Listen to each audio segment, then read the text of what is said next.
Hi. Welcome to Homeopathy Medicines. Today in this classic Homeopathic Materia Medica lecture discuss about homeopathic medicine Zincum metallicum by Dr. Farrington, MD. Before starting this video, please subscribe to this channel. We need support from you to make this channel more beautiful and more informative. Now going to discuss about Zincum metallicum, its uses and symptoms. Zincum metallicum is the zinc preparation we most frequently use. You will notice the very peculiar fact that two preparations containing strychnia, nux vomica and ignatia, hold opposite relations to zinc. Ignatia follows zinc well, and may even act as an antidote to its effects on the nervous system. Nux vomica tends rather to increase the effects of zinc, in fact is inimical to it. Hepar also antidotes zinc, as it does every other metal. It is a safe remedy to fall back on in cases of metallic poisoning when the symptoms point to no special antidote. I have had mapped out on the board something of the sphere of action of zinc. I wish to impress on you all that this is not placed here as an exhaustive analysis of the remedy, nor is it intended to teach you that you are to use zinc only in the diseases here named. This table is only for convenience sake, to give a sort of starting point around which you may group the symptoms of the remedy. In poisonous doses the salts of zinc cause formication, that is, a sensation as of ants creeping over the body.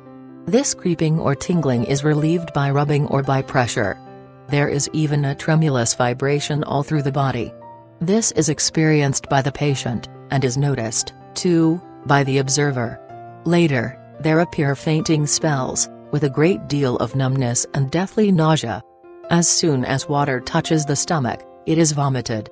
This is increased by acids, so, if anyone should give the patient vinegar or lemon juice, it only adds to his torment by increasing the nausea.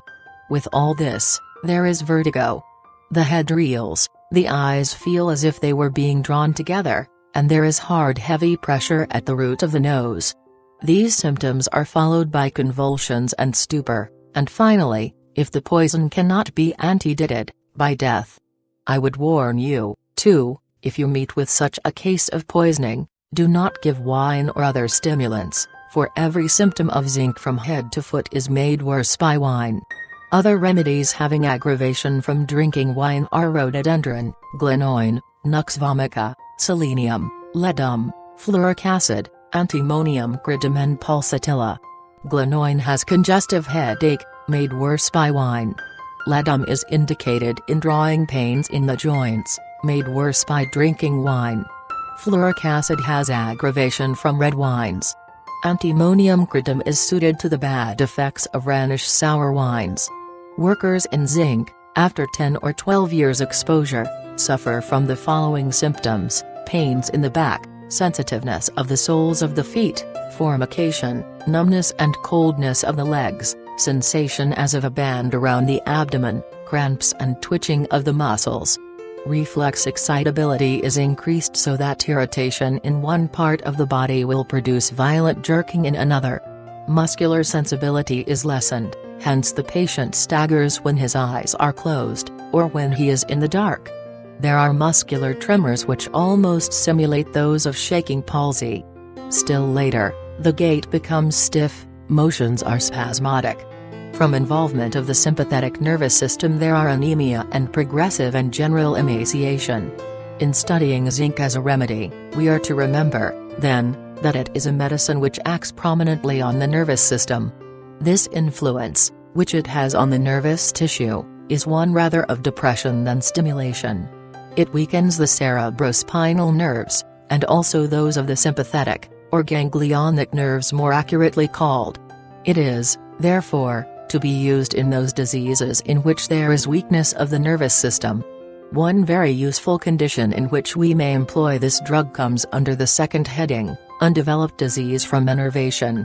By that I mean that zinc is an invaluable drug when the patient is nervously too weak to develop a disease, and hence he suffers all the consequences of hidden disease, or disease spending its force on the internal organs. To give you an illustration of this in exanthematous diseases, we find zinc called for in scarlatina, or in measles when the eruption remains undeveloped.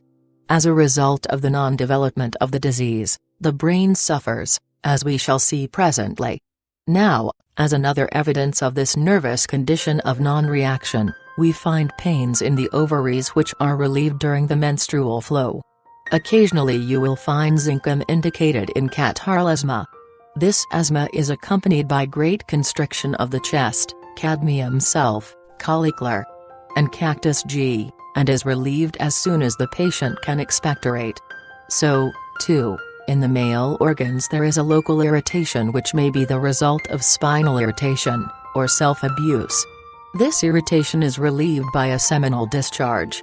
Again, during dentition, from failure to develop the teeth, the child has slow pulse, seeming to come in long waves, it is drowsy, and lies with the back of the head pressed deeply into the pillow, with the eyes half closed and squinting, the face pale and rather cool, or alternately red and pale. The child gives forth loud cries, not exactly the crencephalic, but something akin to it, with trembling all over, boring the fingers into the nose, as you find under china, arum, triphyllum, veratrum and a few other remedies, or pulling nervously at the dry, parched lips. That will remind you of arum triphyllum, too. There will be automatic motion of different parts of the body, usually the arms and hands, and, particularly, restless, fidgety movements of the feet. That last is a very strong indication for zincum. If still conscious enough to take water, he drinks it hastily. In extreme cases the abdomen is hot and sunken, and the stools and urine involuntary. In milder brain symptoms we find the child delirious, as if frightened on awaking. It seems to know no one. It rolls the head from side to side. It may have convulsions, with anxious screams and springing up out of bed, gnashing the teeth and rolling the eyes. The child is exceedingly cross and irritable before the attack, with hot body and great restlessness, particularly at night. Zincum may be indicated in chorea or street vitis's dance, when caused by fright or suppressed eruptions, especially when the general health suffers very much. There are great depression of spirits, and irritability. Still another form of cerebral trouble calling for zinc is meningitis. Here it is indicated when, in the beginning either of a case of rheumatism, or in fact from any cause, you find these sharp, lancinating pains through the head. They are worse from wine, or from anything that stimulates. There are, also, pressing, tearing pains in the occiput, particularly about the base of the brain, and these pains seem to shoot through the eyes, and, sympathetically, into the teeth. There is a very distressing, cramp-like pain at the root of the nose, just as we found in the poisoning symptoms. Now these symptoms will suggest zinc to you in quite a variety of ailments, but especially in meningitis arising from the non-development of an eruption. So you find zincum indicated in scarlatina with the brain symptoms that I have mentioned, and with the following additional symptoms: the eruption is imperfectly developed, the skin is rather livid, the child is restless and delirious, or else quiet and unconscious. Even in the smooth orchidanum scarlatina, zinc may supplant belladonna by reason of this enervation of the child. A still worse case than this may occur, and still zincum be indicated, and that is, where the skin is bluish and cold, the body is heavy, and the pulse is almost thread-like, it is so weak and volumeless. Let us now compare zincum with other remedies. Cuprum has cerebral symptoms, convulsions with screaming out, clenching of the thumb into the palm of the hand, boring of the head into the pillow, and predominant spasm of the flexor muscles. The face is usually red, or even purple, the teeth are clenched, the child foams at the mouth, it awakens from its sleep frightened, and does not know anybody about it, just as in zincum and stramonium. All these symptoms in cuprum are the result of a suppressed eruption. In the zinc they are due to an undeveloped eruption. The symptoms are more violent under cuprum, they are more like those of active inflammation. In the belladonna scarlatina the case is different. Belladonna is indicated in the smooth variety of scarlatina, in the early stages. The vomiting is violent, and the cerebral symptoms prominent. There are screaming out, wild look about the eyes, and redness of the face. The throat is bright red and swollen, and the tongue covered with elevated papillae. The patient springs up from sleep screaming, and clings to those about it. Suppose, however, this case goes on, and the rash does not come out, the child becomes pale and livid, it rolls its head in the pillow, grinds its teeth, and screams out whenever you move it, and the feet are restless, then belladonna, cuprum, or lachesis will do no good, no remedy but zinc will. If the case goes on in spite of zinc, and the skin becomes livid and cold, the pulse filiform, camphor may still bring about reaction, especially if there is cold sweat. In some cases veratrum album will come in. In still others, I would have you remember hydrocyanic acid. Calcarea austrarum is often forgotten in scarlatina. It is to be placed alongside of zinc, particularly in scrofulous children, when the rash is either undeveloped, or else recedes leaving the face unnaturally pale and bloated. Zincum is indicated in several forms of headache. One of them is a stinging, tearing headache, worse in the side of the head, greatly increased by wine. This headache is also worse after dinner. Sometimes, you will find zinc indicated in obstinate pain in the head, obstinate in its persistence, yet intermittent in its quality, now very severe, and now fading away, but continually returning. It is also indicated for pressure on the top of the head, increased after dinner. You will also find zincum indicated in hydrocephaloid, following cholera infantum. The child rolls its head, it awakens from sleep as if frightened, and looks around the room terrified. The occiput is apartment to be hot and the forehead rather cool, there is grinding of the teeth, the eyes are sensitive to the light, and are fixed and staring, the face is sunken and pale, or alternately red and pale, the nose is dry, there is jerking of the muscles during sleep, and last, but not least, there is constant fidgety motion of the feet. In hydrocephaloid, zincum is closely allied to calcareophos. Next, I would like to speak of the action of zincum on the spine. Zinc is a good remedy in diseases of the spine of a functional character, especially in spinal irritation.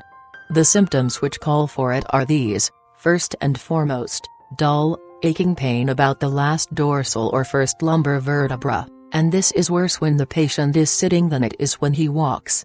That symptom, I can assure you, is a good indication for zinc. I think that very nearly the same symptom is found under sepia. It is not situated in the same locality, however, but has the same aggravation. It is also found characteristically under cobalt. This backache under zincum is associated with burning along the spine, which burning I believe to be purely subjective and not congestive in character. We also find under zinc, trembling of the limbs, with a feeling as if they were about to be paralyzed, sudden spasmodic bursting sensation about the heart seems to be beating regularly, when it suddenly seems as if it would burst through the chest, constriction of the chest causing shortness of breath, the pulse is slow, or weak and irregular, weakness or goneness in the stomach at 11 a.m. This last symptom you will also find under phosphorus, natrium carb, sulfur, and indium. Zincum is also indicated in paralysis from softening of the brain, following suppressed foot sweat, with vertigo, trembling, numbness and formication. These symptoms are relieved by friction, and greatly aggravated by wine. There may be marked ptosis with this paralysis. In these paralytic affections zincum is similar to phosphorus and plumbum. It is similar to phosphorus in that both remedies soothe cases of enervation and of softening of the brain with the accompanying trembling. Phosphorus has not the aggravation from wine nor the ptosis. Plumbum has nearly the same symptoms as zinc, but there is added to these, impaired nutrition, or atrophy of the paralyzed part. There will be pains in the atrophied limbs, alternating with colic. Now a word or two as to some local effects of zinc, and we will have done with the remedy. First of all, we find it indicated in some affections of the eyes, for instance, in amblyopia, which is accompanied by severe headache, which is probably dependent upon some organic change in the brain or its meninges, and with severe pain at the root of the nose. The pains are particularly worse at the inner canthus of each eye. The pupils are contracted. We may also use zinc for opacities of the cornea, following repeated and long-lasting attacks of inflammation of that membrane. The best preparation here is Zincum sulfuricum. Pterygium may be removed by zinc, particularly if there are smarting and stinging pains at the inner canthus. Zincum is also useful for granular lids. Zincum sulfuricum is here preferable to the metallicum.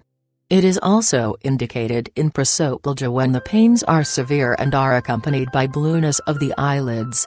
Zincum has marked gastric and hepatic symptoms.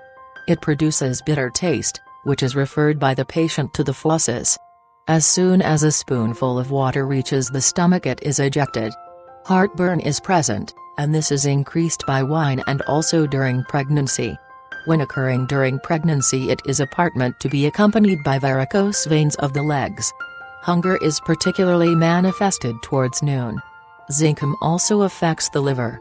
You will find recorded in the original Provenza symptom, the exact language of which I have forgotten, but which is in substance this: there is a feeling as of a hard tumor in the neighborhood of the umbilicus, and this is accompanied by griping pains.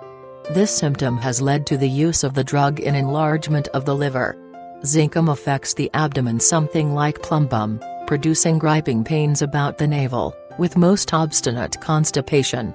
This is accompanied by a great deal of pressure backwards, as though the abdomen was being drawn back toward the spine.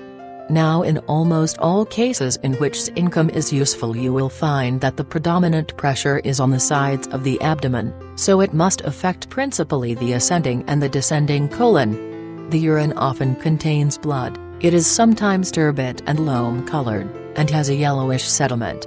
The patient cannot pass urine unless he sits cross-legged, and that, too, though the bladder be full. The cough of zinc is spasmodic, as if it would draw the chest in pieces. The sputum may be bloody. This is particularly noticed just before or during a menstrual period. It is also aggravated by eating sweet things. You will sometimes find Zincum helping in children, who, every time they cough, put their hands on the genital organs. In its action on the male genital organs, Zincum is similar to conium. It is indicated in spermatoria following long-lasting abuse of the genital organs, with great hypochondriasis. The face is pale and sunken, with blue rings around the eyes. There is great local irritation. The testes are drawn firmly up against the external ring. It differs from conium in that the latter remedy lacks the excessive irritability. Zincum is also useful in diseases of the female organs, especially for irregularity in the menstrual function, particularly when it is associated with ulceration of the cervix uteri and boring pain in the left ovarian region. All the symptoms improve at the onset of the menstrual flow. Thanks for watching this video. If you want more videos like this, please subscribe to this channel and press the bell icon. Comment us your feedback. Like and share this video with your friends and family. For paid and free consultancy online, visit homeopathymedicines.com and mashclinic.com. Thank you. Have a nice day. Stay healthy, stay happy.